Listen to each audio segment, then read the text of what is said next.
Okay, total cliche, but the light is absolutely insane. It's changing moment to moment. Just this goldness that is getting deeper and richer every moment. I found this great cypress tree, lone cypress, probably washed out in the sun there. Lone cypress behind me. I just walked out in the field and walked around it. Did a few handheld shots, and I'm going to head back out with the tripod now. I want to get the sunset behind that and isolate that cypress from the background and the setting sun. I think it should be a spectacular shot. You just have to find the right angle. I feel like right here. Again, I don't know if you can see behind me because I know that sun is brilliant right now. But I'm going to go ahead and get set up, get ready to take that shot. I've probably got 15 or 20 minutes before the sun goes down. Wish me luck. We'll see what we get.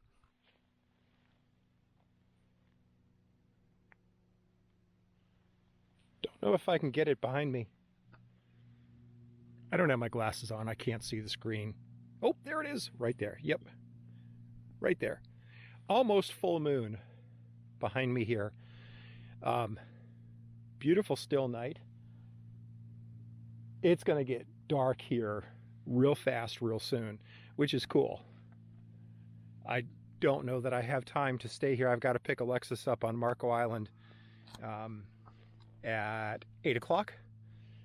It is 5:50-ish because that's what time sunset was. So I've got 2 hours left.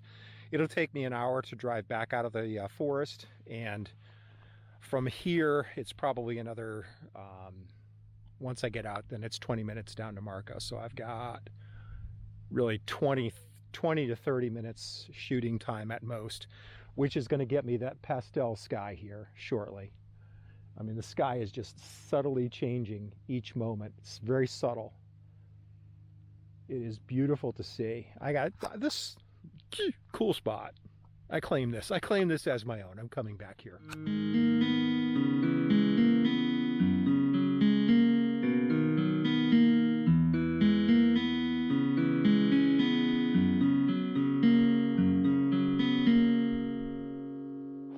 This grass was burned probably 6 weeks ago or so. I came out here on a drive and this area was completely black, and the grass has grown back. When you hear that crunching